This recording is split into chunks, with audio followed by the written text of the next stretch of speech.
감사합니다.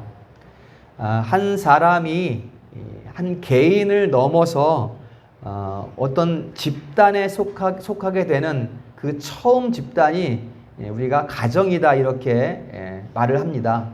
그 가정은 우리가 지난 시간에 살펴봤지만 하나님께서 짝 지어주신 남자와 한 여자가 결혼해서 이루는 것, 이게 우리가 가정이다라는 것을 생각을 했습니다.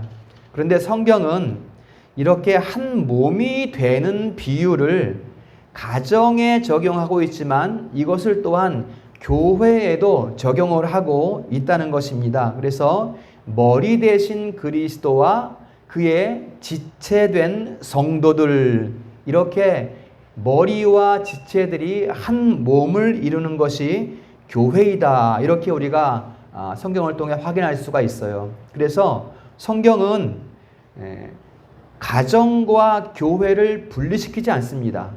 가정과 교회를 하나로 묶어주는 것을 우리가 성경을 통해 확인을 할 수가 있습니다. 그래서 우리가 가정을 영적으로 바라본다면 가정이 바로 교회이다라는 것을 우리가 생각해 볼 수가 있습니다.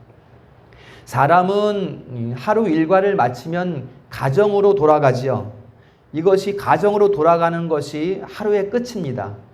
모든 일에는 시작이 있고 끝이 있어요. 그래서 해가 뜨면 해가 지기도 하고, 해가 질 때 우리가 어디로 돌아갑니까? 우리가 돌아가는 곳이 바로 가정입니다. 가정. 그래서 가정의 포근함으로, 가정의 안식으로 돌아가는 것이 하루의 끝이죠. 한 주간도 마찬가지입니다. 한 주간의 삶, 6일 동안 수고하고 땀 흘리고 다소 지쳐있는 그 몸을 가지고 우리가 어디로 갈 것인가? 안식이 준비되어 있죠. 주일이 준비되어 있기 때문에 우리는 교회로 가는 것입니다. 한 주간의 그 마무리를 위해서 우리가 교회로 가서 또 새로운 한 주간을 준비하는 것, 이것이 바로 교회다라는 것을 우리가 알 수가 있습니다. 우리 인생도 저녁이 되면 본향으로 돌아가지요. 바로 우리가 가야 할 곳 천국으로 우리가 삶을 마무리하고 돌아가는 이런 모습도 우리가 생각을 해볼 수가 있습니다. 그래서 가장 복된 사람은 누구인가? 이 땅에서 가장 복된 삶을 살아가는 사람은 누구인가? 사회생활을 잘하는 사람, 또는 세상의 부귀영화를 누리는 사람, 이런 사람들이 복된 사람이 아니라 가정이 원만한 사람, 또 교회 생활이 원만한 사람, 이런 사람들이 가장 복된 삶을 누리는 사람들이다, 이렇게 우리가 볼 수가 있는 것이죠. 웨스트민스터 신앙고백서 25장은 바로 이 교회에 대한 신앙 고백을 담고 있습니다. 복된 삶을 살아가는 사람들이 모인 그 교회에 대한 내용을 25장이 담고 있어요. 신앙고백서 25장부터 31장까지 7장, 무려 7장이 교회론을 다루고 있는데요. 그 처음이 바로 교회가 무엇인가라는 것을 교회는 무엇을 해야 하는가? 교회에는 마땅히 행해야 할 것은 무엇인가? 이런 것들을 담고 있는 것이 바로 25장이 됩니다. 그래서 우리도 그 신앙고백서의 순서에 따라서 오늘 교회의 본질은 무엇인가? 교회의 당위, 교회가 마땅히 행해야 될 일은 무엇인가? 이것에 대해서 우리가 말씀을 나눠보도록 하겠습니다. 첫 번째로 교회의 본질이란 무엇인가라는 부분입니다. 교회라는 단어는 에클레시아라는 단어이거든요.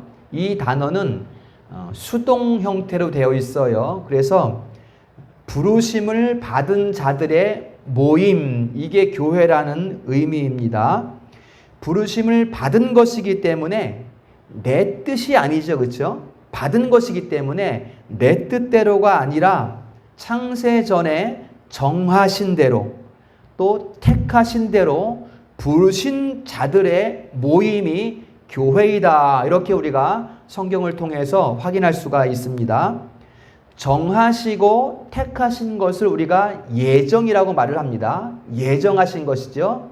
예정은 우리가 이 땅에 태어나서 된 것이 아니라 우리가 이 세상에 있기도 전에, 이 세상이 있기도 전에 하나님의 영원 가운데에서 정하시고 택하신 것, 이것이 예정이고요.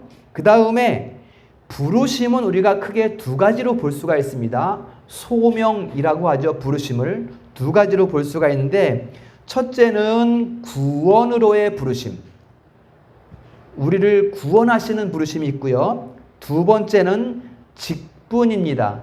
세상에서는 직업이죠. 직업. 여러분, 직업도 소명입니다.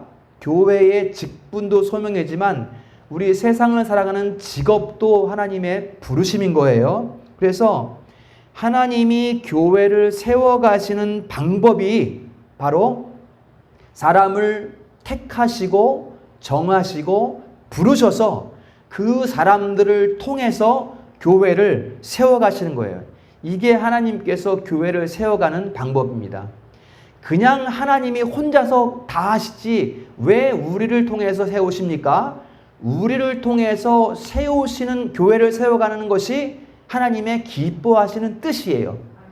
하나님의 뜻은 무조건적이에요. 우리가 거기에 이유를 댈 수가 없어요. 우리가 하나님의 그 크신 광대함에 감히 이를 수 없어요. 그분의 뜻이, 그분의 작정이 무엇인지 우리가 알 수 없기 때문에 그분의 뜻에 대해서 우리가 반론을 제기할 수 없습니다. 하나님께서 우리를 통해서 교회를 세워가는 것이 바로 하나님의 뜻이다라는 것입니다. 자, 그러면 하나님께서 교회는 우리를 부르셨는데, 사람은 정하시고 택하시고 부르셨는데, 그러면 무엇으로 교회를 세우시는가? 그 재료, 교회의 재료는 무엇인가? 이 건물은 나무를 대고 돌을 쌓아서 교회를 건물을 짓잖아요. 그런 돌이나 나무가 아니라 교회의 재료는 그리스도의 피입니다.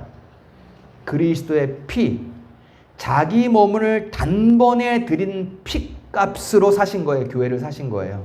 그래서 성경은 그리스도가 피로 값주고 사신 교회, 이렇게 말씀하고 있어요. 이런 건물을 세워진 교회를 말하는 것이 아니라 그리스도께서 피로 값주고 사신 교회. 그래서 교회의 본질은 그리스도의 피입니다. 이것을 잘 생각하셔야 돼요. 자기의 피값으로, 그리스도께서 자기의 피값으로 정하신 자들을 사서 그들을 부르시고 모이게 하신 것이 교회이다. 그렇기 때문에 그리스도께서는 건물을 산 것이 아니에요. 우리를 산 거지, 우리를. 나를 산 것이고 우리를 산 것이고 우리가 교회인 거예요. 건물이 교회가 아니라 우리가 교회입니다.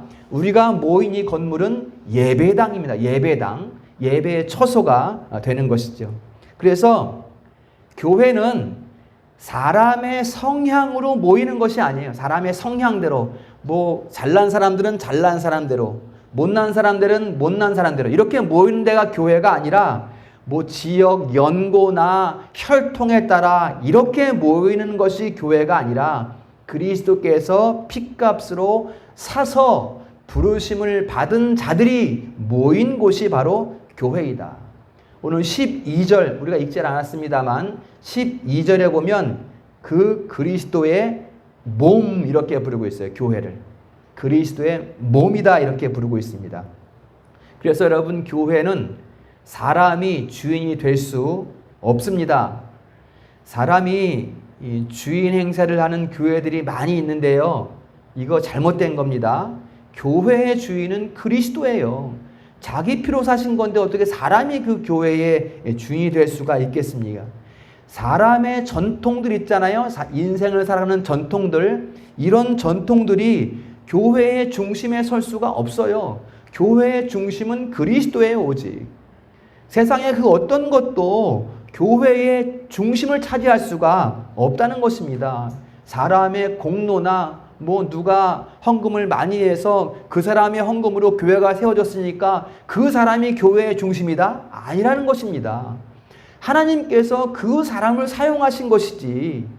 그래서 하나님께서 자기 교회를 세우시는 것이지 어떻게 그 사람이 교회를 세운 것이 되겠습니까?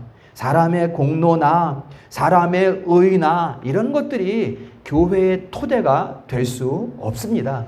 오직 그리스도가 교회의 머리이시고 그리스도가 교회의 몸이시고 그리스도가 교회의 주인이다라는 것을 우리가 꼭 기억을 해야 되겠습니다. 그러면 우리를 무엇이라 부르시는가? 교회로 볼 때 우리는 누구인가? 우리는 그 몸의 지체입니다. 그 머리에 붙어 있어야 되는 거예요. 그 몸, 머리, 그리스도의 머리, 그리스도의 몸, 거기에 붙어 있는 지체들이 바로 우리 성도들입니다. 지체라는 것은 이제 몸에 비유된 거니까 그렇죠? 이 몸이 있으면 손이 있고 다리가 있잖아요. 눈이 있고 귀가 있잖아요. 이 모든 것들이 지체입니다. 근데 이 지체가 몸에 붙어 있지 않고 떨어져 있으면은 이건 지체가 아닌 거죠. 그냥 물체일 뿐이죠. 그렇죠? 붙어 있어야 살아있는 거예요. 붙어 있어야 살아있는 지체가 되는 것입니다. 제가 혼자서 담임 목사니까 목사님은 손도 대고 발도 대고 성도들은 그저 귀만 대고 이런 게 아니에요. 제가 손이 되었으면 성도님들은 발이 되고 또 어떤 성도님들은 밝히 볼 수 있는 눈이 되어지고 또 어떤 성도님들은 또 귀가 되어지고 또 코가 되어지고 이게 모두가 하나가 되는 한 몸을 이루는 것이 교회다라는 것입니다. 여러분 그러면 교제는 무엇일까요? 교제. 우리가 다음 시간에 성도의 교제에 대해서 공부할 건데요. 교제는 무엇입니까? 그 지체들이 그러니까 여러분 왼팔에 상처가 나면 어떻게 됩니까? 이 팔을 가만 놔두나요? 몸이? 오른팔이 이 왼팔을 돌봐주지요. 약을 발라주잖아요. 이게 바로 성도의 교제입니다. 교제. 몸에 붙어 있는 성도들이 한 지체를 한 지체가 돌봐주는 것이 교제예요. 만약에 몸에 지체가 몸에 붙어 있지 않고 우리가 교제하자. 이거는 가짜죠. 이건 세상의 모임이지 이건 성도의 교제가 아닌 거예요. 성도의 교제는 그리스도의 몸에 붙어 있어서 아픈 것을 돌봐주고 또 슬픔이 있으면 나누어 가지고 기쁨이 있으면 함께 누리고 이게 성도 간의 교제이고 바로 교회의 모습이라는 것입니다. 교회를 보면은 많은 교회들을 보면 뭐 많은 교회가 아니고 아니더라도 어떤 교회들을 보면 이렇게 모임들이 굉장히 많아요. 그런데 보면은 지체의 모임이 아니야. 어떻게 알 수 있냐 하면은 뭐 모이면은 보면 저 성도 어떻고 이 성도 어떻고 이런 얘기 한단 말이에요. 그 약한 성도를 돌보아주고 안아주어야 하는 그런 모임이 바로 성도의 교제인데 그렇지 않은 모습들을 보게 되면 아 이건 성도의 교제가 아닌데 이렇게 우리가 생각을 하게 된단 말이죠. 성도의 교제라는 것은 그리스도에게 붙어 있는 지체들이 서로 돌보고 안아주고 감싸주는 것이다 라는 것을 우리가 이 교제를 우리가 항상 잘 생각을 해야 되겠습니다. 그래서 지체는 많지만 몸은 하나입니다. 여러분 몸이라는 것은 생명이죠. 그렇죠? 생명은 오직 그리스도로부터 우리에게 새 생명이 어떻게 주어졌습니까? 그리스도의 그 우리를 위한 구속으로부터 우리에게 새 생명이 주어졌잖아요. 그러니까 몸은 생명이고 생명은 하나이고 그 생명은 바로 그리스도이고 그리스도는 한 분이시니 교회는 몇 개다? 교회는 하나입니다. 하나. 몸이 하나인 것처럼 교회는 하나인 것입니다. 여러분 지체가 많다고 해서 뭐 지체라고 하면 성도들이잖아요. 성도들이 많다고 해서 더 많은 사랑을 받는 게 아니에요. 지체가 적다고 해서 하나님의 사랑을 덜 받는 그런 게 아닙니다. 여러분 계시록에 보면 에베소 교회는 큰 교회였어요. 큰 교회입니다. 장로들도 있고 성도도 많은 교회였어요. 그런데 에베소 교회는 첫사랑을 잃어버려서요 책망받았어요. 반면에 빌라델피아 교회와 서머나 교회는 비교적 작은 교회였어요. 그러나 성도들은, 그 지체들은 목숨 걸고 믿음을 지켜냈기 때문에 칭찬을 받았어요. 크고 작음의 문제가 아니라는 것입니다. 거기에 온전한 그리스도의 몸을 이루고 있으며 각 지체들이 서로가 서로를 돌보며 서로 사랑하고 있는가, 여기에서 믿음이 지켜지는 것이고 거기에 사랑이 더 많이, 하나님의 사랑이 많이 나타나게 되는 것입니다. 무조건 지체가 많다고 좋은 교회 아니라는 것입니다. 작으나 그 안에 그리스도의 생명이 흐르고 있으면 거기가 바로 사랑이 많은 교회가 되는 것입니다.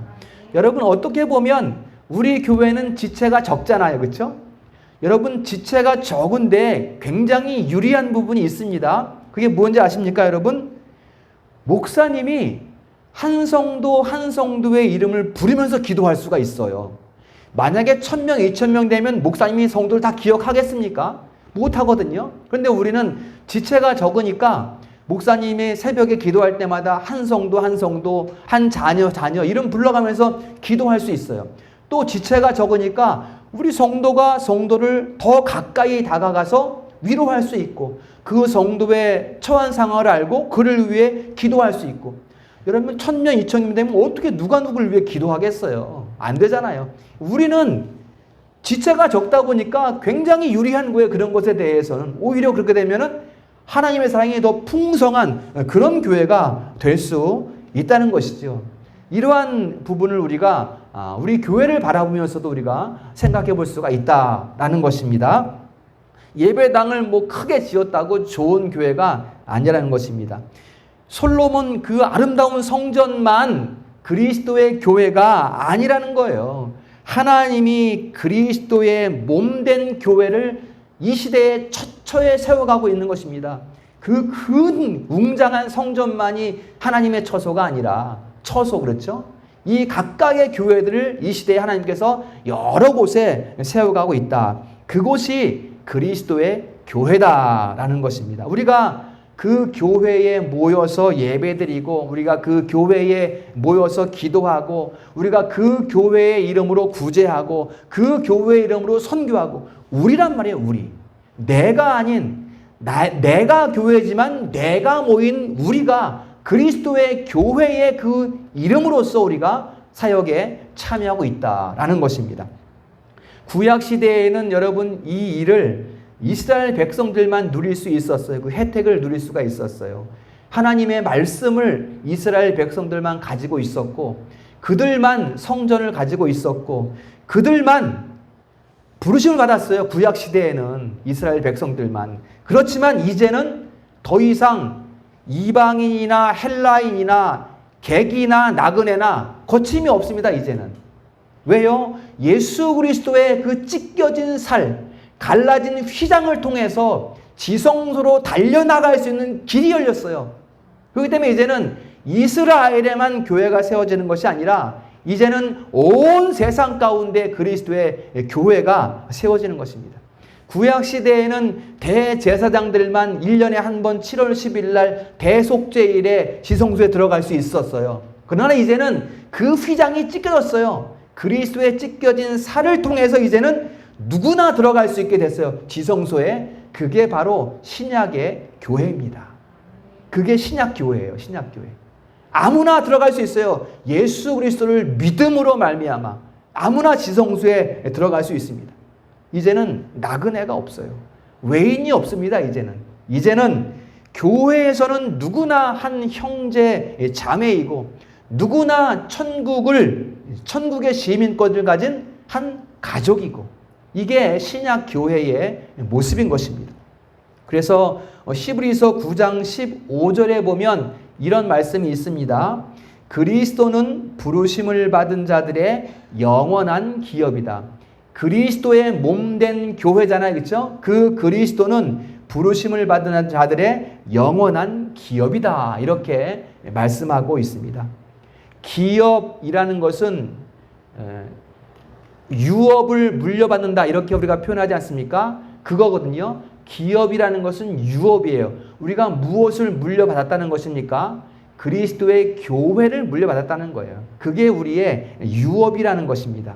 그래서 여러분, 어떤 교회는 싫다, 저 교회는 나쁘다, 이렇게 우리가 함부로 말하면 안 됩니다. 교회는 그리스도의 몸이고 교회를 위하여 일꾼된 나, 이렇게 사도 바울은 고백하거든요. 우리가 교회의 일꾼이라는 거예요. 그 교회가, 어떤 교회가 힘이 없고 약할 수도 있고 또가 많이 침체되어 있을 수도 있지만, 그래서 저 교회는 안 좋은 교회, 이렇게 하지 말라는 거예요. 이렇게 하지 말고 그 교회의 일꾼된 나, 이렇게 우리가 말을 해야 돼요. 그 교회가 바로 우리의 유업이란 말이에요. 유업. 우리가 잘 가꾸어 나가야 될 이 땅에서 우리가 받은 재산이란 재산. 그 교회의 일꾼된 나라는 것을 여러분들이 꼭 기억을 해야 되겠습니다. 땅끝까지 복음을 전파하라라는 주님의 명령이 있지 않습니까? 그 명령이 바로 이거예요. 교회를 세워가는 거예요. 교회를. 온 세상 가운데 교회를 세워가는 것이 주님의 명령이에요.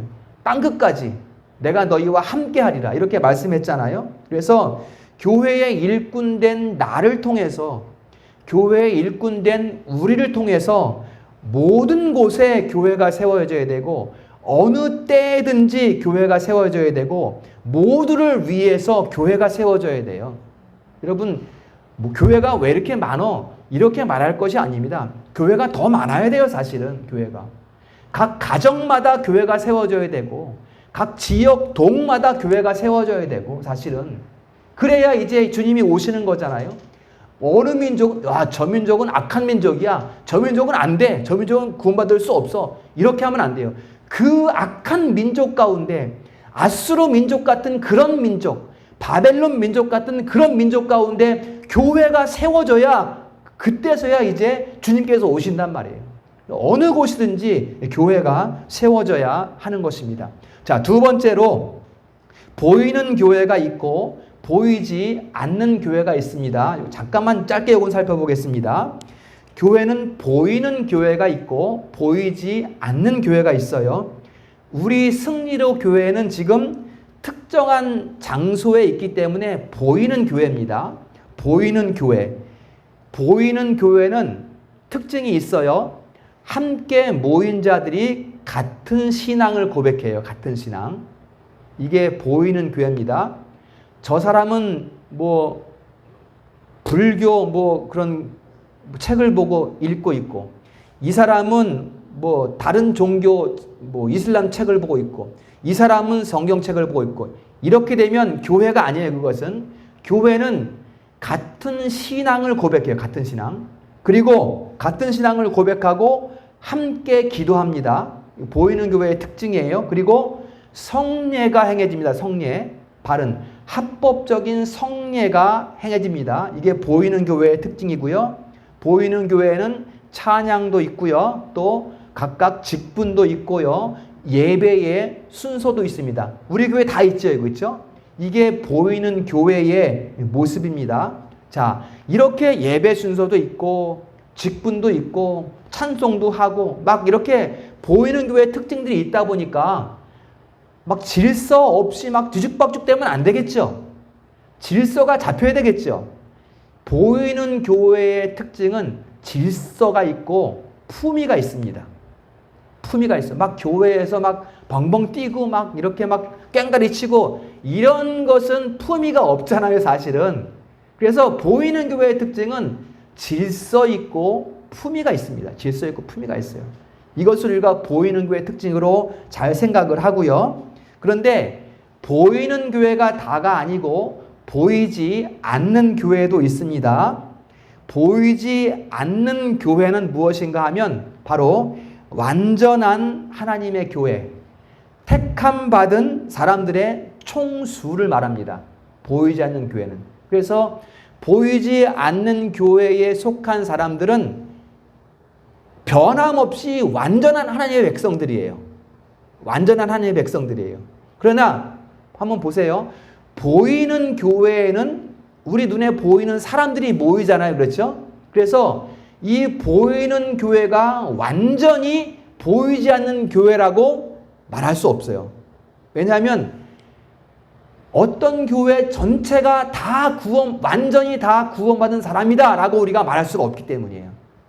보이지 않는 교회란 완전한 하나님의 총수, 하나님께서 창세전에 선택하신 총수를 말하기 때문에 요한계시록에 가면 이제 이 수가 14만 4천이라고 나오고요. 또는 셀 수 없는 큰 물이라고도 나옵니다. 14만 4천이라는 것은 딱 그 수를 지정하는 것이 아니라 셀 수 없는 큰 무리를 말하는 거예요. 그게 바로 보이지 않는 교회입니다. 그래서 우리 신앙고백서 보면 보이는 교회와 보이지 않는 교회의 조화를 잘 이루어야 된다고 얘기를 해요. 조화를 잘 이루는 것을 우리가 신앙으로 고백하고 있어요. 그래서 보이는 교회에는 우리가 생각하기에는 저 사람은 아닌 것 같은데 라는 생각 할 수 있잖아요. 이런 거 우리가 함부로 하면 안 되고요. 아닌 것 같은데 라고 생각드는 사람들을 위해서 우리가 더 기도하고 그들을 더 안아줘야 되는 게 보이는 교회의 모습입니다. 우리가 함께 보이지 않는 교회로 나아가기 위해 힘쓰는 모습, 이게 바로 보이는 교회의 모습이 되는 것입니다. 보이지 않는 교회로는 모두가 한 형제이고 자매입니다. 전부 다 그리스도의 몸에 붙어있는 한 형제이고 자매입니다. 또 보이는 교회로서 보이지 않는 교회에 속한 모든 형제, 자매일 수 있다는 것을 우리가 꼭 기억을 해야 되는 것입니다. 자, 보이는 교회는 각각의 장소에 위치해 있지만 보이지 않는 교회는 한 교회, 완전한 한 교회다라는 것을 여러분들이 기억을 하면 되겠습니다. 자, 이렇게 살펴보고 세 번째는 이제 중요한 것은 교회의 당위성. 당위라는 것은 마땅히 교회에 있어야 하는 것, 또 교회가 행해야 하는 것, 마땅히 해야 되는 것입니다. 어떨 때는 행해야 되고 어떤 때는 안 해도 되고 이런 것이 아니라 분명히 틀림없이 교회가 해야 되는 것들. 이게 이제 오늘 본문과 연관이 됩니다. 첫 번째 교회가 해야 되는 일은 성도를 보호하는 일입니다. 성도를 보호하는 일. 오늘 본문이 이것에 대한 말씀이거든요. 자, 14절 말씀 우리가 다 같이 읽어보겠습니다. 14절 말씀. 시작. 이는 우리가 이제부터 어린아이가 되지 아니하여 사람의 속임수와 간사한 유혹에 빠져 온갖 교훈의 풍조에 밀려 요동하지 않게 하려 함이라. 이 말씀이 중요합니다, 여러분. 교회는 아이가 자라가는 것과 같아요. 우리는 계속 자라가고 있습니다, 지금. 그렇죠?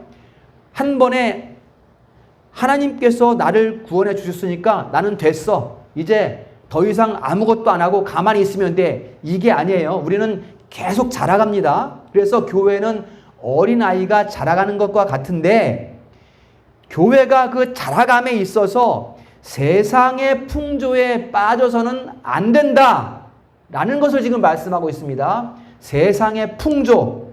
자, 세상의 악한 것들은 교회로 자꾸만 들어오려고 해요. 이것을 지금 이 14절에서는 사람의 속임수와 간사한 유혹, 이렇게 지금 표현을 하고 있습니다. 왜 속임수라고 하고 왜 간사한 유혹이라고 할까요? 여러분, 처음에 보면 구별이 안 돼요. 딱 보면 좋아 보이는 것들이에요. 그래서 간사한 유혹이라고 하는 거예요. 이거 좋잖아. 좋은 게 좋은 거지. 이 정도는 교회가 받아들일 수 있어야지. 이게 바로 간사한 유혹입니다. 이게 세상의 풍조가 교회에 들어오면 안 된다는 것입니다, 여러분. 자, 또 그 다음에 온갖 교훈의 풍조라고 말을 하고 있어요. 이 온갖 풍조들도 교회로 잠입하려고 합니다. 이 풍조라는 것은 무언가 하면 세상 살아가는 윤리 있잖아요. 그렇죠? 세상 살아가는 윤리. 야, 우리가 세상 살면서 이렇게 살아야지. 이렇게 말하는 것들 있잖아요. 이것들이 세상의 풍조들입니다. 세상의 덕, 세상을 살아가는 덕, 이런 것들이 세상의 풍조입니다. 여러분, 제가 최근에 이런 말을 들은 적이 있어요. 아파트 청약 부금 넣어서 그거 나중에 당첨되면 피 붙여서 팔면 돈 벌 수 있어. 목사도 먹고 살아야 될 거 아니야. 재테크 좀 해. 이런 이야기를 제가 듣는단 말이에요. 이런 것들이 바로 세상의 풍조입니다. 이런 것들이 세상의 풍조예요. 이게 어떤 개인적인 직업으로서는 할 수 있겠죠. 그렇죠? 부동산을 한다 그러면은 이런 일을 할 수 있겠죠. 잘 구체적으로 그런 것들이 어떤 내용인지는 모르겠지만 저는 목회자잖아요. 그렇죠? 목회자인데 목회자는 성경에 보면 말씀과 기도에 전무해야 하는 그러한 책임을 짊어지고 있는 사람이 그 말씀은 뒤로 하고 돈 버는 일에 마음이 뺏겨 있다면 그게 어찌 교회의 본질이겠는가. 이러한 세상의 풍조, 교회로 들어오면 안 된다는 것입니다. 이게 쉬운 예로 제가 들은 것이지만 세상의 번영에 대한 욕심들이 있단 말이에요. 번영에 좀 많이 소유하고 싶고 많이 누리고 싶은 이러한 욕심들 목사라고 없다고 말할 수 없어요. 생긴단 말이에요. 이런 것들을 제거해내는 것이 목회자의 당연한 임무이지 거기에 함께 동참한다는 것은 바로 세상의 풍조에 동참하는 거라는 것입니다. 여러분, 왜냐하면 이런 것들을 통해서 사탄이 교회를 장악하려고 한단 말이에요. 사탄이. 교회를 차지하려고 한단 말이에요. 그래서 교회는 바로 이런 것들로부터의 피난처가 되는 거예요. 이런 세상의 풍조들, 거짓의 간사한 유혹으로부터의 피난처가 바로 교회라는 거거든요. 그래서 6일 동안 세상 가운데 수고하다가 우리가 어디로 피난합니까? 바로 교회로 피난하잖아요. 거기에 그리스도의 몸이기 때문에 그것이 우리가 바로 교회로 피난하게 되는 것입니다. 교회는 하나님의 성령이 진치고 있는 곳이기 때문에 우리 성도들의 피난처가 되는 거예요. 안전하다는 거예요. 안전한 곳이라는 거예요. 교회가. 당연히 교회는 안전한 곳이 되어야 한다는 것입니다. 어린아이들을 보호할 수 있어야 한다는 것입니다. 잘 자라갈 수 있도록. 이게 교회의 당위성이라는 것입니다. 여러분, 우리는 이러한 세상의 간사한 유혹들을 우리가 이길 수가 없어요. 우리 힘으로는 분별할 수가 없어요. 감당할 수가 없습니다. 우리 마음속에 일어나는 이러한 욕심들을 우리 스스로 제거해낼 수가 없어요. 그리스도의 그 사랑과 은혜가 우리 안에 있을 때에 우리가 이것들을 이겨낼 수 있죠. 그렇기 때문에 우리가 교회로 피난하는 것입니다. 그리스도께로 피난하는 거예요. 어떤 때는 이 사나운 사자와 같이 우리를 놀아보면서 우리를 막 넘어뜨리려고 한단 말이에요. 세상이. 이것들로부터 우리가 어떻게 이길 수 있는가? 여호와의 영의 임재가 충만한 교회, 그 교회 가운데서 우리가 안전함을 누릴 수가 있는 것입니다. 여러분, 성령이 진치고 있으면, 성령의 강력함이 있으면 댐이 무너져도, 창수가 밀어닥쳐도, 아무리 어떠한 공격이 닥쳐도 교회는 절대로 안전합니다. 믿으시기를 축복합니다. 그리스도의 몸인 교회는 안전하다는 것입니다. 자, 그 다음에 두 번째 교회의 당위성, 믿음, 지식, 사랑으로 자라감. 여러분, 그 안전한 교회가 바로 우리 교회인 것을 믿으시기를 축복합니다. 그 다음에 두 번째로 자라가는 교회가 바로 우리 교회입니다. 믿음, 지식, 사랑으로 자라감. 교회는 자라가야 하는데 어떻게 자라갑니까? 13절입니다. 다 같이 읽어보겠습니다. 13절 시작. 우리가 다 하나님의 아들을 믿는 것과 아는 일에 하나가 되어 온전한 사람을 이루어 그리스도의 장성한 분량이 충만한 데까지 이르리니.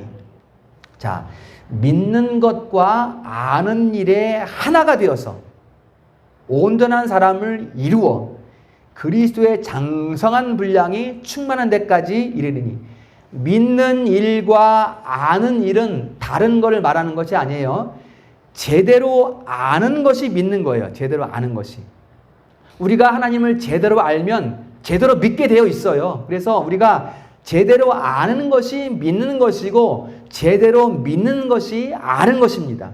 그래서 여기서 믿는 일과 아는 일, 그 다음에 믿는 일과 아는 일이 온전해지면 그 뒤를 따르는 것이 있습니다. 그게 무엇인가 하면 15절에 보면 오직 사랑 안에서 범사에 그에게까지 자랄지라.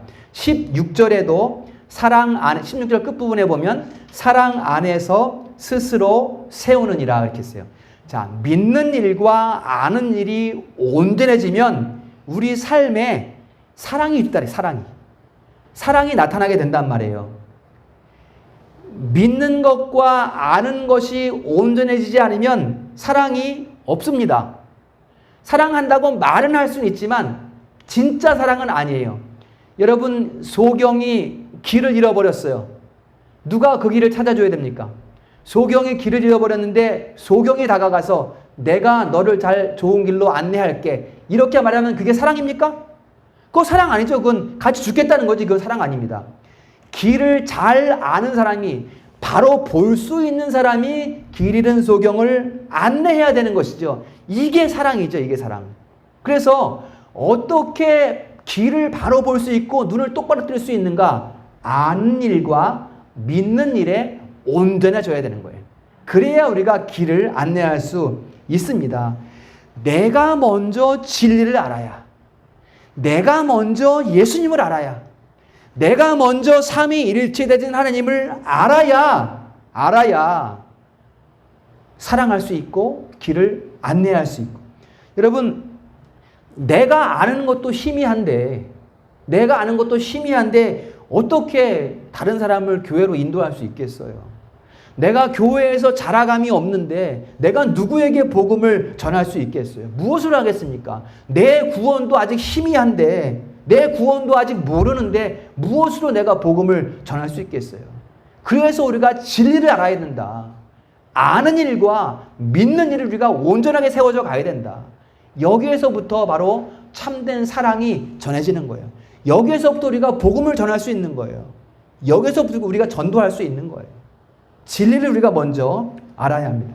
내가 먼저 아는 것과 믿는 것에 있어 온전해져야 사랑이 가능해집니다. 그러면 오늘 말씀대로 그 사랑 안에서 범사의 머리이신 그리스도께로 자라갈 수 있다라는 것을 말씀을 하고 있습니다. 자, 잘 알 것은 우리가 베푸는 사랑은 전부 그리스도의 은혜 안에 있다라는 것입니다. 이거 꼭 기억하셔야 돼요. 우리에게는 사랑 없습니다. 우리는 사랑할 수 없어요. 우리는 다만 그리스도의 은혜를 나누는 것뿐입니다. 그 외의 사랑, 그리스도의 은혜가 아닌 사랑은 여러분 다 교만으로 이어집니다. 자기 자랑으로 이어져요. 이 사랑들은. 여러분, 그리스도의 은혜가 없는 사랑이라고 한다면 아까 우리가 읽었던 간사한 유혹, 세상의 풍조, 요걸 우리가 잘 연결시킬 수 있습니다. 연결시킬 수 있어요, 여러분.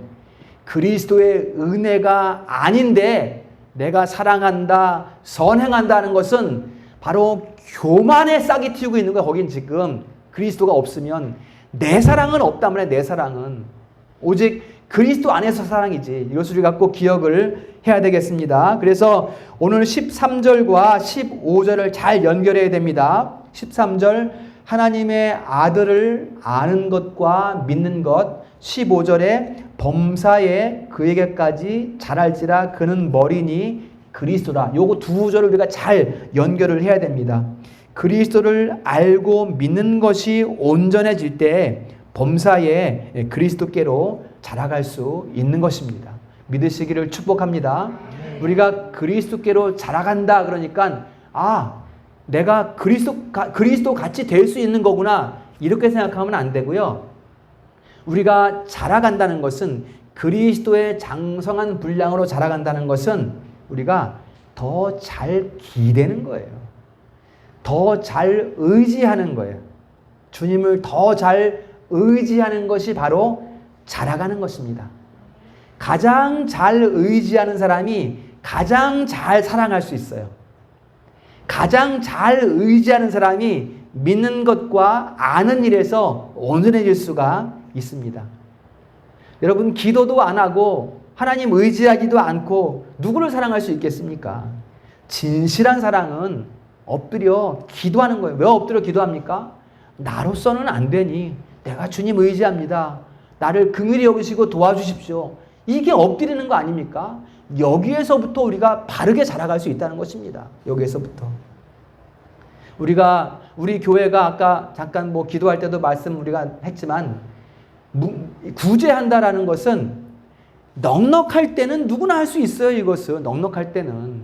그래서 뭔가 가난하고 궁핍할 때 나누는 것이 구제란 말, 진짜 구제란 말. 이게 사랑이란 말이에요. 이게 사랑이란 말이에요. 그래서 내가 먹을 것이, 이것을 주면 내가 먹을 것이 없어지는데도 그것을 나눌 수 있는 것. 이게 구제고 이게 사랑이잖아요. 이걸 가능케 하는 것이 바로 교회라는 것입니다. 세상에서는 이거 못해요. 교회에서만 이것이 가능한 것입니다.